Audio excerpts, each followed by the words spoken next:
Diante dos movimentos protestantes, a reação inicial e imediata da Igreja Católica foi punir os rebeldes. Essa tática, entretanto, não obteve bons resultados. O movimento protestante avançou pela Europa, conquistando o crescente número de seguidores.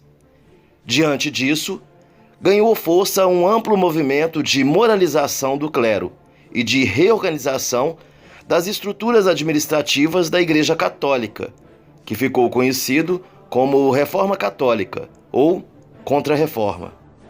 Um conjunto de medidas foram adotadas pelos líderes da Contra-Reforma, tendo em vista deter o avanço do protestantismo. Entre essas medidas, destacam-se a aprovação da Ordem dos Jesuítas, a convocação do Concílio de Trento e o restabelecimento da Inquisição. No ano de 1540, o Papa Paulo III aprovou a criação da Companhia de Jesus. Inspirando-se na estrutura militar, os jesuítas consideravam-se os soldados da Igreja, cuja missão era combater a expansão do protestantismo, propondo a conversão das pessoas ao catolicismo e mediante técnicas de contemplação.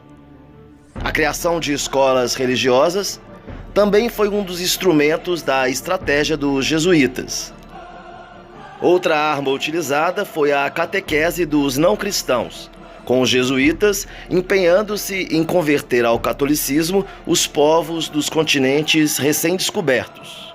No ano de 1545, o Papa Paulo III convocou uma reunião na cidade de Trento, na Itália.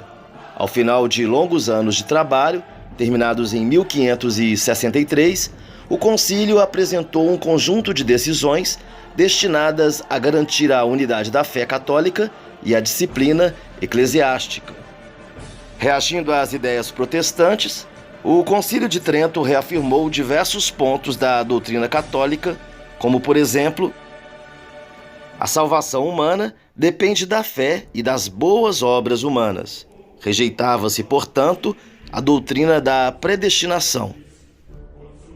A fonte da fé, cujo dogma tem como fonte a Bíblia, cabendo à Igreja a sua interpretação. Proibia-se, portanto, a livre interpretação da Bíblia. A missa e a presença de Cristo. A Igreja Católica reafirmou que no ato da Eucaristia ocorria a presença real de Jesus no pão e no vinho.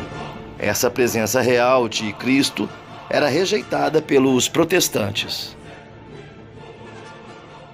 No ano de 1231, a Igreja Católica havia criado os tribunais da Inquisição, que, com o tempo, reduziram suas atividades em diversos países. Entretanto, com o avanço do protestantismo, a Igreja reativou, em meados do século XVI, a Inquisição. Essa passou a se encarregar, por exemplo, de organizar uma lista de livros proibidos aos católicos. Uma das principais relações de livros proibidos foi publicada em 1564.